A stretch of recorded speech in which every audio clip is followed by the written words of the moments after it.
ছোট্ট বালক রবের পরিচয় পাওয়ার জন্য মায়ের ডাক দিয়া বলে, মা বলো বলো আমার রব কে, আমার কে বানাইছে, আমার খালেক কে, আমার মালিক কে?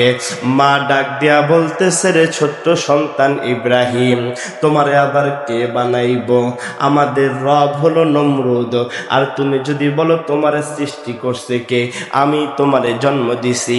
ইব্রাহিম আলাইহিস সালাম এক ধাপ আগে বেড়ে বলে, রে মা, আমারে যদি তুমি জন্ম দাও তোমারে বানাইছে কে? বলে, আমার বাবারে বানাইছে কে? বলে, নমরুদ রে বানাইছে কে? মা বিরক্ত হইয়া বলে, ওই যে তোমার বাবা যেই মূর্তিগুলো বানায় ওই মূর্তিগুলো বানাইছে। পরের দিন সকাল বেলায় বাবারে যায় জিজ্ঞাসা করে, ও বাবা আজর, আমারে একটু বলো না, এই যে মূর্তিগুলো তুমি যত্ন করে বানাইতেছো, এই যে মূর্তিগুলো তুমি মেরামত করতেছো, ও বাবা, এই মূর্তিগুলো কি আমাদের সৃষ্টিকর্তা নাকি নাকি তুমি এই মূর্তিগুলোর সৃষ্টিকর্তা? সুবহানাল্লাহ বলেন। পয়গম্বর ইব্রাহিমের প্রশ্ন শুনে বাবা হতভম্ব হয়ে গেছে, ডাক দিয়া বলে, সন্তান, এই মূর্তিগুলোরে আমি বানাই ঠিক, তবে এই মূর্তিগুলো আমাদের সৃষ্টিকর্তা, আমাদের মালিক, আমাদের উপাসনা, আমরা এই মূর্তিগুলোর উপাসনা করি। পয়গম্বর ইব্রাহিম নবুয়তের বুদ্ধিমত্তার মধ্যে ডাক দিয়া বলতেছে, বাবা,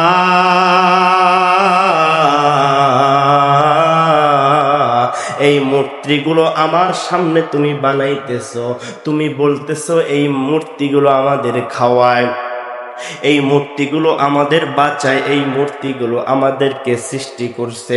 বাবা, আমি এই কথা মানি না। আমি এই কথা মানতাম যদি তুমি বলতা যে এই মূর্তিগুলো আমি সৃষ্টি করছি, আমি সৃষ্টিকর্তা, আমি খোদা। বাবা বলতেছে, পণ্ডিতি কথা বলবা না। বাবা ভাবতেছে আমার সন্তান মূর্তি থেকে দূরে থাকার জন্য, মূর্তি থেকে যেহেতু দূরে আছে, এই জন্য হয়তো আমার সন্তান মূর্তির বিরুদ্ধে হয়ে গেছে। এই জন্য আমার সন্তান রে মূর্তির সাথে বেশি বেশি রাখলে মূর্তি পূজারী হয়ে যাবে। এবার ডাক দিয়া বলতেছে, ইব্রাহিম, প্রতিদিন বাজারে আমি মূর্তি বিক্রি করতে যাই, আজকে তুমি এই প্রতিমার ঝুড়ি বা টুকরিটা নিয়ে যাও, বাজারে যায়া এই এই মূল্যে বিক্রি করবা। পয়গম্বর ইব্রাহিম আলাইহিস সালাম রাস্তা দিয়া বাজারের মধ্যে যায়, পথিমধ্যে নদী পড়ছে। পয়গম্বর ইব্রাহিম আলাইহিস সালাম টুকরিটা নদীর কিনারায় রাস্তার মাঝখানে রাখছে, রাইখা ডাক দিছে, ও মূর্তি। এক একটারে ডাক দেয়, একটার হাত ধরে টান দেয়, একটার কান ধরে টান দেয়, টান দিয়া দিয়া সবগুলারে নদীর মধ্যে ফালাইয়া দেয়। সবাই চুপচাপ, কেউ কথা বলে না। সবাই বলতেছে আমার রাজত্ব ধ্বংস করার মতো শক্তি কারো নাই, আর তুমি বলতেছো রেহাই বাবা না। কেন নমরুদ,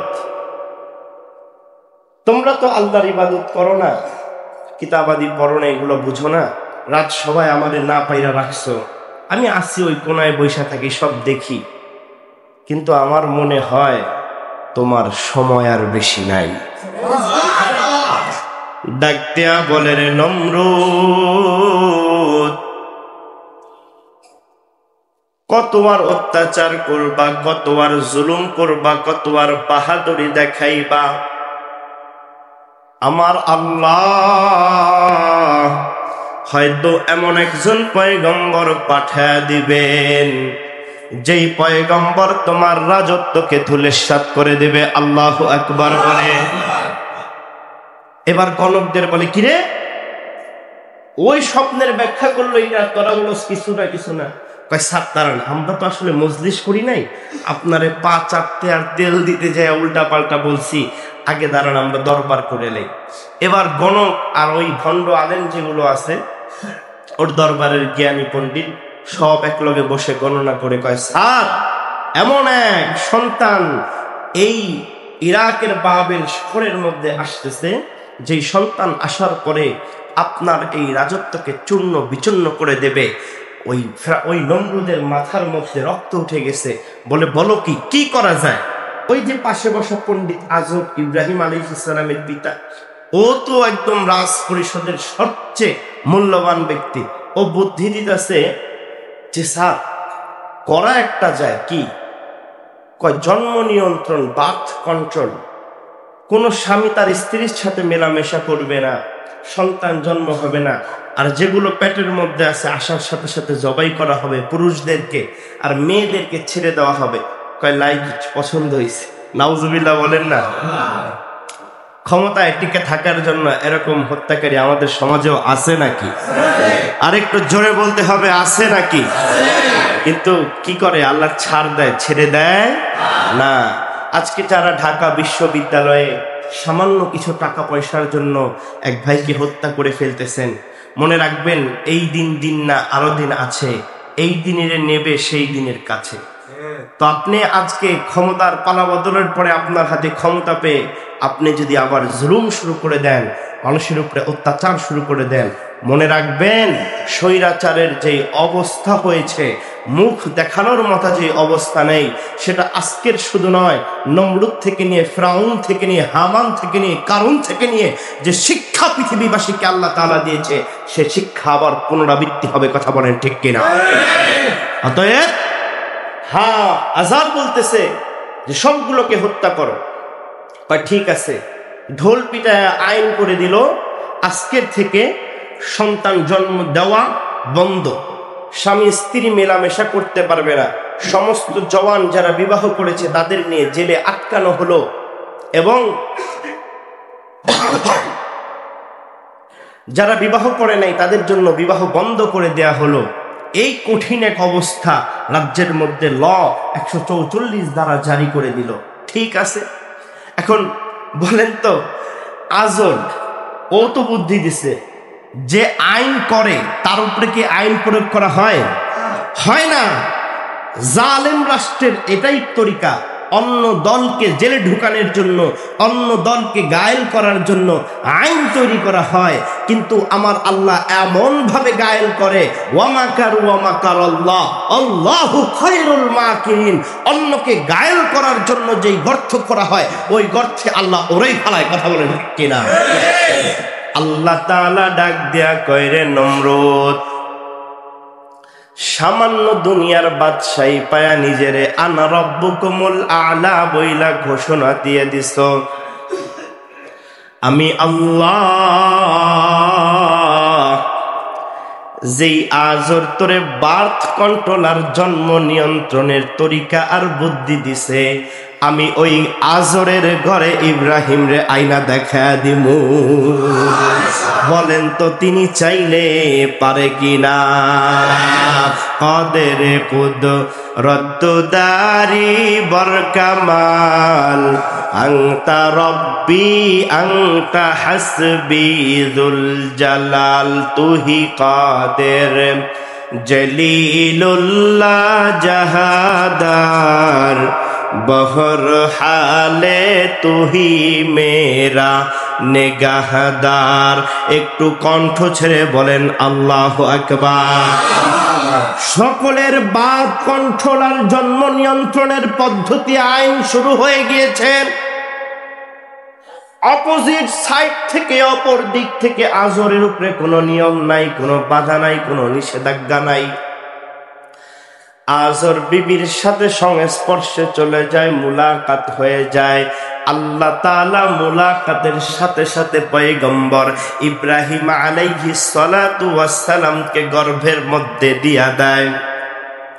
হযরত ইব্রাহিম আলাইহিস সালাম যখন গর্ভের মধ্যে, নবীদের একটা মুজিজা, একটা কারিশমা, নবীরা যখন আম্মাজানদের পেটের মধ্যে থাকে, আমার আল্লাহ নবীদের আম্মাজানদের পেটগুলারে বড় করে না। আমার আল্লাহ নবীদের আম্মাজানদের পেটের মধ্যে কষ্ট দেয় না। হযরত ইব্রাহিম আলাইহিস সালামকে আমার আল্লাহ সুবহানাহু তাআলা মায়ের গর্ভের মধ্যে পাঠায় দিছে। নমরুদ ওইদিকে জন্ম নিয়ন্ত্রণ আর শিশুগুলোকে হত্যা করে দিচ্ছে সেনাবাহিনী পাঠায় দিয়া। আর আজরের ঘরের মধ্যে আমার আল্লাহ ইব্রাহিম শিশু সন্তানকে পাঠায়া দিছে। আজর খুশিতে ইব্রাহিমকে নিয়ে নমরুদের সামনে হাজির। ইব্রাহিমকে দেখিয়া নমরুদ ডাক দেয়া বলে, হায় হায়, গুড, ভেরি গুড, অনেক চমৎকার সন্তান জন্মগ্রহণ করছে, অনেক চমৎকার সন্তান জন্ম দিছ, দেখলে বড় মায়া হয়। কয়, ওস্তাদ স্যার, এই সন্তান আমার মাত্র হইছে, আদেশ দেন সন্তানকে জবাই করে দেই। নমরুদ ডাক দেয়া বলে, রে আজর, এই সন্তানকে জবাই করার কোনো দরকার নাই, কারণ এই সন্তান তোমার ঘরে, আর তোমার ঘর থেকে আমার শত্রু আসতে পারে না। আল্লাহ বলে, রে নমরুদ, যেই জায়গায় তোমার ভরসা, আমি আল্লাহ ওই জায়গা থেকে আঘাত করব। সুবহানাল্লাহ বলে। আজরকে বলে নমরুদ, এই সন্তানটারে মাঝে মাঝে আমার কাছে নিয়ে আসবা, আমি এই সন্তানটারে আদর করব। অন্য অনেক বর্ণনা পাওয়া যায়, কোন বর্ণনা পাওয়া যায় ইব্রাহিম আলাইহিস সালামকে গোপনে জন্ম দেয়া হয়, এরপরে পাহাড়ের গুহার মধ্যে তারে লুকায় রাখা হয়। ওইগুলোর ভিত্তি কম, যেটা বললাম এইটা মাশহুর এবং উলামা ইকরামের দ্বারা সমাদৃত। হযরত ইব্রাহিম আলাইহিস সালাম আল্লাহর জমিনের মধ্যে আইসা পড়ল। হঠাৎ করে একদিন রাতের মধ্যে ঘুমাইতেছে মায়ের সাথে, ডাক দিয়া বলে, রে মা, বলো বলো, আমারে সৃষ্টি করছে কে, বানাইছে কে? যারা মা বাবাকে অনেক কঠিন কঠিন প্রশ্ন করে, যেই প্রশ্ন করার না ওই প্রশ্ন করে, যেই প্রশ্ন শোনার না উত্তর দেওয়ার না ওই প্রশ্ন করে। আল্লাহ সুবহানাহু তাআলার পয়গম্বর ইব্রাহিম ছোট্ট বালক, রবের পরিচয় পাওয়ার জন্য মায়েরে ডাক দিয়া বলে, মা, বলো বলো, আমার রব কে, আমারে কে বানাইছে, আমার খালেক কে, আমার মালিক কে? মা ডাক দিয়া বলতেছে, রে ছোট্ট সন্তান ইব্রাহিম, তোমারে আবার কে বানাইব? আমাদের রব হলো নমরুদ, আর তুমি যদি বলো তোমারে সৃষ্টি করছে কে, আমি তোমারে জন্ম দিছি। ইব্রাহিম আলাইহিস সালাম এক ধাপ আগে বেড়ে বলে, রে মা, আমারে যদি তুমি জন্ম দাও তোমারে বানাইছে কে? বলে, আমার বাবারে বানাইছে কে? বলে, নমরুদ রে বানাইছে কে? মা বিরক্ত হইয়া বলে, ওই যে তোমার বাবা যেই মূর্তিগুলো বানায়, ওই মূর্তিগুলো বানাইছে। পরের দিন সকাল বেলায় বাবারে যায় জিজ্ঞাসা করে, ও বাবা আজর, আমারে একটু বলো না, এই যে মূর্তিগুলো তুমি যত্ন করে বানাইতেছো, এই যে মূর্তিগুলো তুমি মেরামত করতেছো, ও বাবা, এই মূর্তিগুলো কি আমাদের সৃষ্টিকর্তা নাকি, নাকি তুমি এই মূর্তিগুলোর সৃষ্টিকর্তা? সুবহানাল্লাহ বলেন। পয়গম্বর ইব্রাহিমের প্রশ্ন শুনে বাবা হতভম্ব হয়ে গেছে, ডাক দিয়া বলে, সন্তান, এই মূর্তিগুলোরে আমি বানাই ঠিক, তবে এই মূর্তিগুলো আমাদের সৃষ্টিকর্তা, আমাদের মালিক, আমাদের উপাসনা, আমরা এই মূর্তিগুলোর উপাসনা করি। পয়গম্বর ইব্রাহিম নবুয়তের বুদ্ধিমাতার মধ্যে ডাক দিয়া বলতেছে, বাবা,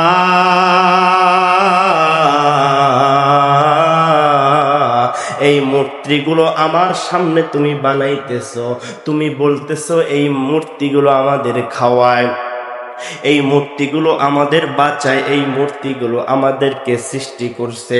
বাবা, আমি এই কথা মানি না। আমি এই কথা মানতাম যদি তুমি বলতা যে এই মূর্তিগুলো আমি সৃষ্টি করছি, আমি সৃষ্টিকর্তা, আমি খোদা। বাবা বলতেছে, পণ্ডিতি কথা বলবা না। বাবা ভাবতেছে আমার সন্তান মূর্তি থেকে দূরে থাকার জন্য, মূর্তি থেকে যেহেতু দূরে আছে, এই জন্য হয়তো আমার সন্তান মূর্তির বিরোধী হয়ে গেছে, এই জন্য আমার সন্তান রে মূর্তির সাথে বেশি বেশি রাখলে মূর্তি পূজারী হয়ে যাবে। এবার ডাক দিয়া বলতেছে, ইব্রাহিম, প্রতিদিন বাজারে আমি মূর্তি বিক্রি করতে যাই, আজকে তুমি এই প্রতিমার ঝুড়ি বা টুকরিটা নিয়ে যাও, বাজারে যায়া এই মূল্যে বিক্রি করবা। পয়গম্বর ইব্রাহিম আলাইহিস সালাম রাস্তা দিয়া বাজারের মধ্যে যায়, পথিমধ্যে নদী পড়ছে। পয়গম্বর ইব্রাহিম আলাইহিস সালাম টুকরিটা নদীর কিনারায় রাস্তার মাঝখানে রাখছে, রাইখা ডাক দিছে, ও মূর্তি। এক একটারে ডাক দেয়, একটার হাত ধরে টান দেয়, একটার কান ধরে টান দেয়, টান দিয়া দিয়া সবগুলারে নদীর মধ্যে ফালাইয়া দেয়। কয় তোমরা নাকি খোদা, উঠো, উঠে আসো, উঠে আসো। উঠে না, পানির মধ্যে সবগুলারে চুবায়, চুবানের পরে মাটির তৈরি মূর্তি, কোনোটার হাত নাই হয়ে যায়, কোনোটার পা নাই হয়ে যায়, কোনোটার মাথা নাই হয়ে যায়। ইব্রাহিম আলাইহিস সালাম ওই অবস্থায় ওইগুলার টুকরির মধ্যে ভরে, ভইরা বাজারের মধ্যে চইলা যায়। বাজারের মধ্যে চইলা যাওয়ার পরে ওই ভাঙ্গা মূর্তি আর কেউ কিনে না। বাজার থেকে কান্না করতে করতে বাড়ির মধ্যে ফিরে আসে। আজর ডাক দিয়া বলে, রে সন্তান, কেন কান্না করতেছো? ইব্রাহিম আলাইহিস সালাম ডাক দিয়া বলে, বাবা, মূর্তি বাজারে বিক্রি করতে গেছিলাম, বিক্রি করতে পারি নাই। আজর বলে, কেন বিক্রি করতে পারো নাই? আজর টুকরির দিকে তাকায় দেখে একটা মূর্তির মাথা ভাঙ্গা, একটা মূর্তির হাত ভাঙ্গা, একটা মূর্তির পা ভাঙ্গা। আজর ডাক দিয়া বলতেছে, রে সন্তান, মূর্তিগুলোর হাত পাও কেন ভাঙ্গা? ইব্রাহিম ডাক দিয়া বলে, বাবা, এই মূর্তিগুলো মারামারি করে হাত পাও ভেঙে ফেলছে। মূর্তি তো মারামারি করতে পারে না। কয় তোমার খোদারা মারামারি করছে, একটা আরেকটার সাথে মারামারি করছে, কে কার আগে বাজারে যাবে আমি কি জানি? সুবহানাল্লাহ বলেন না। আচ্ছা, নবুয়তের বুদ্ধি দিচ্ছে যিনি, তিনি কে? বাবা অবাক, কিছু বলতেও পারে না। খোদারা মারামারি করছে, আমি বান্দা হয়ে দেখছি, আমি কি বলুম? তো আজর চলে গেছে। এবার ইব্রাহিম আলাইহিস সালাম টেনশনে পড়ে গেছে, চিন্তায় পড়ে গেছে। সন্ধ্যাবেলায় ভাবতেছে, হায় হায়, মূর্তিগুলো তো রব না, যদি রব হইতো পানিতে ফালায়া দিলে আমার ক্ষতি হইতো, এগুলো উঠে আসতো, কথা বলতো, এগুলো তো আমার রব না, আমার রব কে? আকাশের দিক চেয়ে চেয়ে ভাবতেছে। কোরআনে সূরা আনামে ৭৪ থেকে এইগুলো এনেছে, সংক্ষিপ্তকরণের কারণে যেহেতু সময় নেই এই জন্য আর কোট করলাম না, শুধু আলোচনা করে যাচ্ছি। প্রত্যেকটা কথাই কোরআন থেকে বলতেছি। তো আকাশের দিক তাকায় আছে। ওই সময়ের লোকেরা তারকার পূজা করতো মূর্তি পূজার পাশাপাশি। তো তারা সন্ধ্যা হওয়ার সাথে সাথে আকাশে যখন তারকা ঝিলমিল করতেছে, তারা আইসা তারকারে নমো নমো করে পূজা করতেছে। ইব্রাহিম কয়, এই যে পায়ে গেছি খোদা, এত সুন্দর চমকাচ্ছে, হয়তো এই তারকাই আমার খোদা। হঠাৎ করে তারকাগুলো অস্তমিত চলে যায়। ইব্রাহিম আলাইহিস সালাম বলে, যেই জিনিস অস্তমিত যায়, যেই জিনিস গায়েব হয়ে যায়, স্থায়ী না অস্থায়ী, ওই জিনিস খোদা হতে পারে না। পয়গম্বর ইব্রাহিম আলাইহিস সালাম তারকাকে বলল, তারকা খোদা না। দেখে আসমানের মধ্যে 14 তারিখের একটা পূর্ণিমার চাঁদ ফুটে আছে, সুন্দর দেখতে, দেখলে মায়া লাগে। পয়গম্বর ইব্রাহিম বলতেছে, হাযা রব্বি, এটাই আমার রব। এবার যখন চাঁদটাও সকালবেলায় অস্তমিত হয়ে গেল, পয়গম্বর ইব্রাহিম আলাইহিস সালাম ডাক দিয়া বলে, না, অস্তমিত যায় অস্থায়ী কোনো কিছু আমার রব হইতে পারে না। এবার দিনের বেলায় যখন সূর্য উদিত হলো, সূর্য অনেক বড়, অনেক বেশি আলো দেয়, অনেক বেশি তার মধ্যে তেজ। পয়গম্বর ইব্রাহিম আলাইহিস সালাম বলতেছে, নিশ্চয়ই এটা আমার খোদা। সন্ধ্যাবেলায় আবার যখন সূর্য ডুবে যায়, বলে, না, অস্তমিত যায় অস্থায়ী হয়, যেটা ডুবে যায়, দেখা যায় না, একবার আসে পরে আসে না, নিজের ইচ্ছা অনুযায়ী চলতে পারে না, ওইটা আমার খোদা হইতে পারে না। বলেন সুবহানাল্লাহ। এবার আল্লাহ তাআলা ইব্রাহিমের কাছে জিব্রাইলকে পাঠায় দিছে, ও পয়গম্বর ইব্রাহিম, আপনার খোদার পরিচয় নেন। আপনার খোদা সূর্য নয়, আপনার খোদা চন্দ্র নয়, আপনার খোদা আসমান নয়, আপনার খোদা মূর্তি নয়, তারকারাজি পাহাড় আপনার খোদা নয়, আপনার খোদা যিনি, তিনি কে?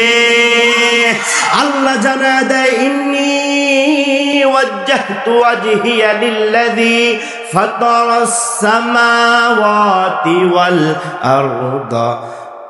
বলেন না, জান আমাদের দোয়া পারেন না? ইন্নী ওয়াজ্জাহতু ওয়াজহিয়া লিল্লাযী ফাতারাস সামাওয়াতি ওয়াল আরদ ওয়া মা আনা মিনাল মুশরিকিন। বলল না, এই যে চন্দ্র আমার খোদা নয়, ইন্নী ওয়াজ্জাহতু, আমি নিজেকে আত্মসমর্পণ করলাম, আমি নিজেকে ঘুরিয়ে নিলাম, ওয়াজহিয়া লিল্লাযী, আমার চেহারা ওই দিকে যিনি এই সব কিছুর পরিচালক, ওয়ামা আনা মিনাল মুশরিকিন, আর আমি মুশরিকদের কাতারে নয়, আমি মুসলমানদের কাতারে। ইব্রাহিম আলাইহিস সালাম যখন আল্লাহ তাআলা ইব্রাহিম আলাইহিস সালামকে যখন এই বিষয়গুলো ঢেলে দিল, পয়গম্বর ইব্রাহিম আলাইহিস সালাম বুঝতে পারলো এগুলো কিচ্ছু আমার খোদা না, এগুলো সব আমার খোদার সৃষ্টি। আসমান আমার খোদার সৃষ্টি, জমিন আমার খোদার সৃষ্টি, সূর্য আমার খোদার সৃষ্টি, চন্দ্র আমার খোদার সৃষ্টি, রাত আমার খোদার সৃষ্টি, দিন আমার খোদার সৃষ্টি।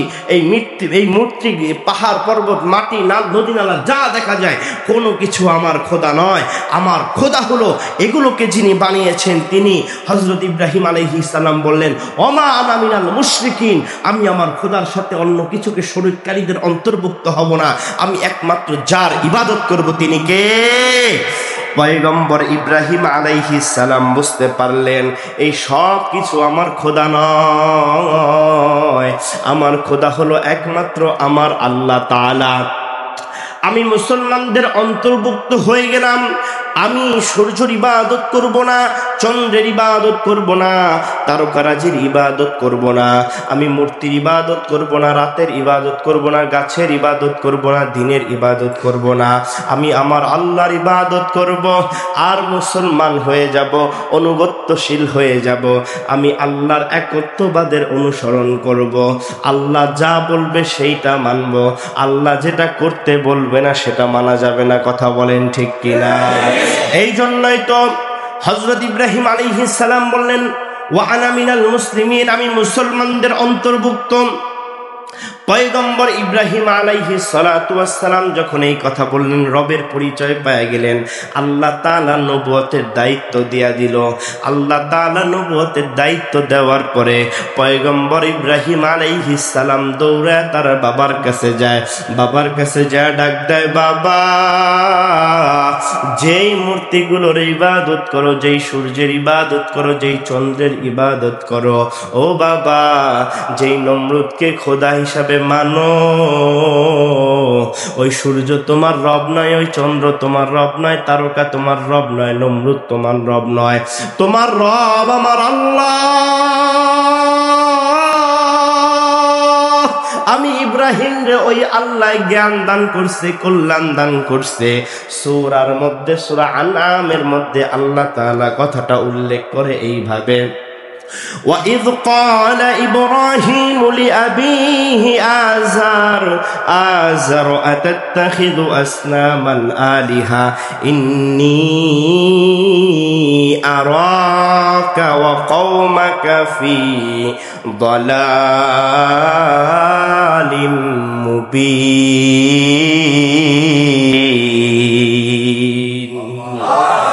ইব্রাহিম আলাইহিস সালাম বলে, বাবা, আমি দেখতেছি তুমি যেই মূর্তির ইবাদত করতেছো, তুমি যেই নমরুদের দাসত্ব করতেছো, এগুলো তোমার খোদা নয়, বরং তুমি এবং তোমার জাতি ধ্বংসের মধ্যে আছো, গুমরাহির মধ্যে আছো, ভুল পথে আছো।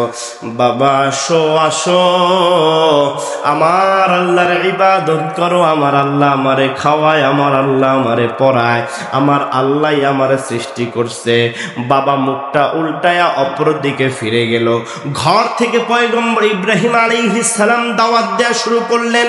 বাবা শুনলেন না, মা শুনলেন না, ভাইয়েরা শুনলেন না। পয়গম্বর ইব্রাহিম আলাইহিস সালাম এবার জাতির কাছে যায় দাওয়াত দিতেছে। জাতি কয়, ইব্রাহিম পাগল হয়ে গেছো। ঘটনাক্রমে তাদের সামনে তাদের এক মূর্তি পূজার উৎসব চলে আসে। ওই মূর্তি পূজার উৎসবের মধ্যে ইব্রাহিম আলাইহিস সালামকে নিয়ে যাওয়ার জন্য তারা আসছে। পয়গম্বর ইব্রাহিম আলাইহিস সালামের সামনে আইসা বলতেছে, ও পয়গম্বর ইব্রাহিম, আমাদের সাথে চলো, আমরা আজকে অমুক মেলায় যাব, আমাদের ওইখানে মূর্তি পূজা হবে, আনন্দ হবে, নাচ হবে, গান হবে। ইব্রাহিম আলাইহিস সালাম চিন্তা করে পায় না কি উত্তর দিবে। আল্লাহ তাআলা তার অন্তরের ভিতরে জবাব ঢেলে দিছে। আসমানের দিকে তাকাইলো, তারকারাজিগুলোর দিকে তাকাইলো, কেমন যেন তারকাদের সাথে একটু কথা বলল, এইরকম একটা ভাব নিয়ে নিচের দিকে তাকায় বলতেছে, ফাকালা ইন্নী সাকিম। পয়গম্বর ইব্রাহিম বলল, আমি অসুস্থ, আমার শরীরটা ক্লান্ত লাগতেছে, আমার ভালো লাগতেছে না, আমি অসুস্থ, তোমরা যাও, আমি যাব না। সমস্ত লোকগুলো চলে গেল। ইব্রাহিম আলাইহিস সালাম বলে, ওদেরকে দাওয়াত দিলাম, শুনলো না। ওদেরকে এই জন্য এমন ভাবে দাওয়াত দিতে হবে যেমন ভাবে দাওয়াত দিলে শুনে।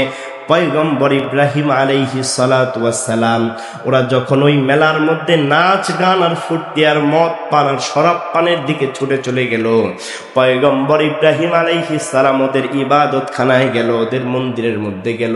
মন্দিরের মধ্যে 8টা মূর্তি ছিল, সবগুলো মূর্তিকে হযরত ইব্রাহিম আলাইহিস সালাম পিটিয়ে পিটিয়ে ভেঙে ফেলল। সুবহানাল্লাহ। একটা মূর্তির নাম কমার, একটার নাম আজারিত, আরেকটা জুহরা, একটার নাম শামস, একটার নাম নিররিখ, আরেকটার নাম মুশতারি, আরেকটার নাম জাহুল। এই 8টা মূর্তির মধ্যে সবচেয়ে বড় মূর্তির নাম ছিল শামস। কোন কোন কিতাবের মধ্যে লেখে হযরত ইব্রাহিম আলাইহিস সালাতু ওয়াস সালাম সাথে একটা কুঠার নিয়ে গিয়েছিল। কুঠার দিয়ে সমস্ত মূর্তিগুলোরে কোনটার হাত ভেঙে ফেলছে, কোনটার পা ভেঙে ফেলছে, কোনটার একদম গুঁড়ো গুঁড়ো করে দিয়েছে।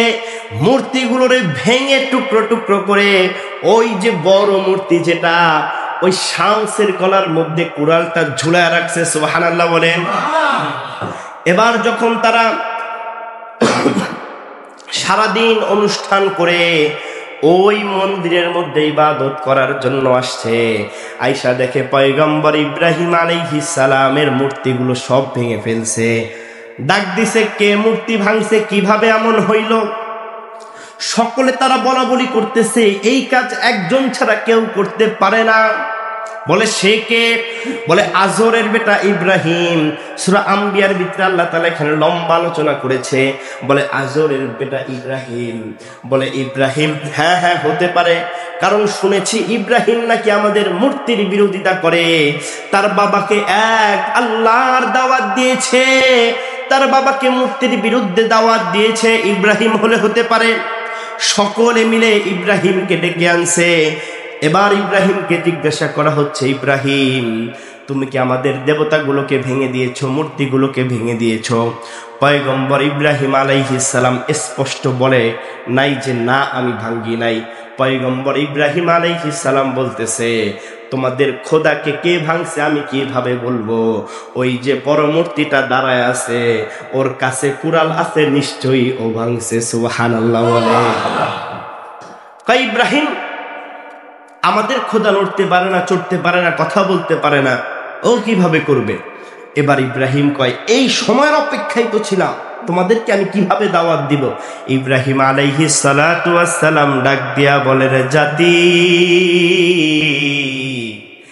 যেই মূর্তি তোরা নিজের হাতে বানাইলি, তোরা নিজে রং করলি, নিজে যেই মূর্তির পাহারা দাও, যেই মূর্তির সামনে আপেল সাজায় রাখো, কমলা লেবু সাজায় রাখো, ফল সাজায় রাখো, মূর্তি ওই ফলের উপরে মাছি পড়লে পর্যন্ত সরাইতে পারে না, ওই মূর্তির ইবাদত তোমরা করো তো করো কেমনে? সুবহানাল্লাহ। পয়গম্বর ইব্রাহিম ডাক দেয়া বলে, ও আমার জাতি,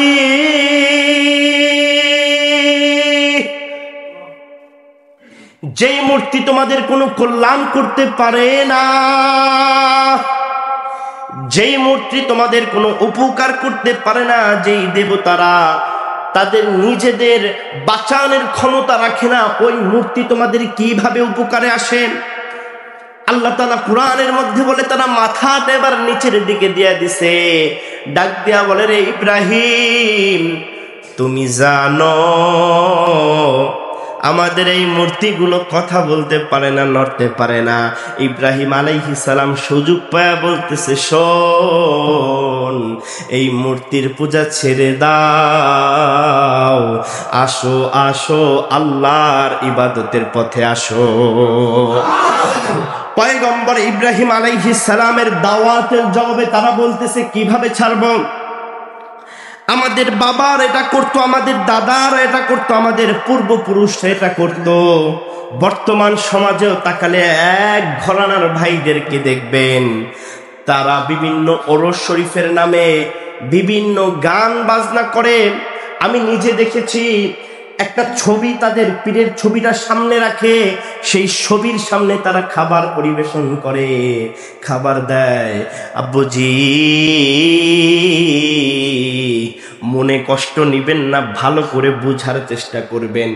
ইব্রাহিম আলাইহিস সালাম তাদেরকে যেভাবে নরম ভাবে বুঝিয়েছে মূর্তির সামনে খাবার রাখো, মূর্তি নড়তে পারে না, চলতে পারে না, কথা বলতে পারে না। আমিও বলতে চাই কোন বিবেকে আর কোন চিন্তাধারার মাধ্যমে একটা ছবির সামনে খাবার রাখো, পীর বাবার গলায় মালা পরাও, আর মাজারে যায়া নিজের জীবনের জন্য মান্নত করো। একটু আমারে বুঝা যদি দিতে পারো আমিও তোমার তরিকায় আল্লাহর ইবাদত করব। নাউজুবিল্লাহ বলেন। মাজারে আল্লাহর ওলি মৃত থাকতে পারে, তার কবর যে জিয়ারত করা জায়েজ আছে না জায়েজ না, আমাকে তুমি বুঝায় দিয়া যাও কোন তরিকার ইবাদত তুমি করো।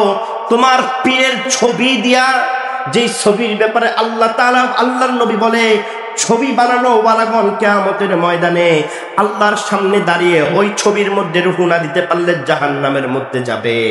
ওই ছবির উপরে মালা পরিয়ে কেমনে তুমি খাবারগুলো সামনে রাখো, কেমনে তুমি মাজারের মধ্যে আল্লাহর নবী যে গানের বিরোধিতা করে গেছে, যেই গানকে হারাম বলে গেছে, ওই গান তবলা বাজায় আমাদেরকে ইঙ্গিত করে বলো মৌলবী শরীয়তের জ্ঞান পাইলা, মারফাতের জ্ঞান পাইলা না। নাউজুবিল্লাহ বলে। ওমা আপনারা হাসতেছেন, এগুলো হয় না আপনাদের এলাকায়? আরে জোরে বলেন হয় নাকি? হয়। গুমরাহি, স্পষ্ট গুমরাহি। আপনি আমারে বুঝান বাবা, আব্বা আপনি আমারে বুঝান কোন বিবেক দিয়ে, কোন চিন্তাধারার মাধ্যমে, আর কোন কোরআন হাদিসের দলিল দিয়ে, আপনার মারেফতের কোন দলিল দিয়ে আপনি এই বাবা পূজা করতেছেন, পীর পূজা করতেছেন, আমারে বুঝান। আপনি মাজার জিয়ারত করেন, সালাম দেন, কোনো সমস্যা নাই। মাজারে যে টাকা দেন, মান্নত করেন, এই মান্নত জায়েজ আছে নি? জোরে বলেন না আপনারা, জায়েজ আছে নি? মাজারে মান্নত করা জায়েজ নাই। মান্নত যদি করতেই হয় একমাত্র যার জন্য করা যাবে তিনি কে? আল্লাহ। আল্লাহ ছাড়া বান্দা, হ্যাঁ আপনারা ওসিলা মানেন, ওসিলা হতে পারে বান্দা, ওসিলা হতে পারে, তবে আল্লাহ ছাড়া বান্দা কারো কোনো উপকার করতে পারে, কারো কোনো ক্ষতি করতে পারে না। এই জন্য ইব্রাহিম আলাইহিস সালামের ভাষায় বলতে চাই এগুলো করিয়েন না। এর মধ্যে ইসলাম নাই, বরং ইসলাম এর থেকে বাহিরে চলে গেছে। তারা মূর্তি পূজা করত, আর আপনারা আল্লাহর নাম নিয়ে পীর পূজা করেন। কথা বলেন ঠিক কিনা? আল্লাহ আমাদের সকলকে এখান থেকে বাঁচার তৌফিক দান করে পড়ুন আমিন। এবার পয়গম্বর ইব্রাহিম আলাইহিস সালাতু ওয়াস সালাম যখন তাদেরকে বলল আল্লাহর দিকে ফিরে আসো, তারা তার কথা শুনল না। পয়গম্বর ইব্রাহিম আলাইহিস সালামের এই ব্যাপারটা কানাঘোষা হইতে হইতে নমরুদ পর্যন্ত চলে গেছে। নমরুদ পয়গম্বর ইব্রাহিম আলাইহিস সালাতু ওয়াস সালামকে ডাক দেয়া বলে, ইব্রাহিম তুমি কি ওই আজরের সন্তান না, যেই সন্তানকে আমি ওই সময়ের মধ্যে বাঁচায় রাখছিলাম? পয়গম্বর ইব্রাহিমকে নমরুদ ডাক দেয়া বলে, ইব্রাহিম সেজদা কর। ইব্রাহিম আলাইহিস সালাতু ওয়াস সালাম ডাক দেয়া বলে, না না, একমাত্র রবের ইবাদত করি, আল্লাহর ইবাদত করি, একনিষ্ঠ আবেদ আমি, আল্লাহ ছাড়া কারো ইবাদত করি না। নমরুদের চান্দি গরম হয়ে গেছে, ডাক দিয়া বলে, রে ইব্রাহিম, তোর আল্লাহর কিছু গুনাগুণ আমারে বল। সূরা বাকারা 268 নম্বর আয়াতের মধ্যে আল্লাহ তাআলা এই ঘটনাটা উল্লেখ করেন। বলে, ইব্রাহিম, তোর রবের কিছু গুনাগুণ আমাকে বলো। ইব্রাহিম আলাইহিস সালাতু ওয়াস সালাম ডাক দেয়া বলে, রে নমরুদ, আমার রব আমাকে খাওয়ায়, আমারে পরায়। নমরুদ ডাক দেয়া বলে, তাই নাকি? তোমার রব মানুষ তৈরি করেন, মানুষের মৃত্যু দেন, মানুষকে জীবন দেন? নমরুদের এই উত্তরে ইব্রাহিম আলাইহিস সালাম বলে, হ্যাঁ। এবার একটু মনোযোগ দিয়ে শুনেন। ইব্রাহিম আলাইহিস সালামের সামনে নমরুদ ডাক দিয়ে বলতেছে, ইব্রাহিম, তোর রব তোরে খাওয়ায়, তোর রব তোরে পরায়, তোর রব জীবন দেনেওয়ালা, তোর রব মরণ দেনেওয়ালা। আমি নমরুদ তো জীবন দেই আর মরণ দেই। নাউজুবিল্লাহ বলেন। বলেন তো, জীবন দেয় কে, মরণ দেয় কে? আমাদের খাওয়ায় যিনি, তিনি কে? আমাদের যিনি মৃত্যু দেন, তিনি কে? নমরুদ ডাক দিয়া বলে, ইব্রাহিম, আমিও তো জীবন দেই, আমিও তো মরণ দেই। ইব্রাহিম আলাইহিস সালাম বলে, প্রমাণ দাও, প্রুফ দাও। হযরত ইব্রাহিম আলাইহিস সালামের জবাবে নমরুদ বলে, কয়দিনই আসো দুইজন জেলখানার আসামি আনিয়া একজনকে জবাই করে হত্যা করে দিল, অপরজনকে ছেড়ে দিল। ইব্রাহিম আলাইহিস সালামকে নমরুদ ডাক দিয়া বলে, ও ইব্রাহিম, দেখছো আমি একজন রে বাঁচিয়ে দিলাম, অপরজনকে হত্যা করে দিলাম। ইব্রাহিম আলাইহিস সালামের মধ্যে আল্লাহ নবুয়তের জ্ঞান দেয়া দিছে।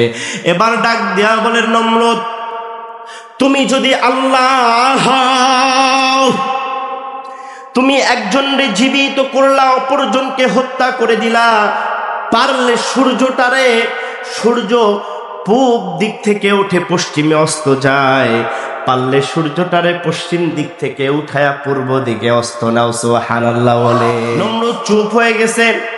ইব্রাহিম আলাইহিস সালাম কিতাবের মধ্যে আসে, তাফসীরের কিতাবের মধ্যে আসে, আবার ডাক দেয়া বলে, রে ইব্রাহিম, যেই ব্যক্তিটাকে হত্যা করেছ, জবাই করেছ, যদি তুমি ক্ষমতাধর হও, যদি তুমি জীবন দেওয়ার মালিক হও, যদি তুমি মরণ দেওয়ার মালিক হও, তবে এই যে মানুষটারে তুমি মাত্র হত্যা করলা, এই মানুষটারে তুমি জীবিত করে দেখাও। আল্লাহু আকবার বলে। নমরুদ কি পারবে? আরো জোরে বলেন না, নমরুদ পারবে? যিনি পারে তিনি কে? আর একটু জোরে বলেন, যিনি পারে তিনি কে? আল্লাহ বাঁচায়, আল্লাহ জীবন দেয়, আল্লাহ মারে। আল্লাহ তাআলা চাইলে আগুনকে পানি বানায় দিতে পারে, পানিকে আগুন বানায় দিতে পারে। পারে কিনা একটু আওয়াজ করে বলেন। থাকো বাদো আবো আতেশে বান্দা, বা মানে তো মুর্দা বা হক নিসফা।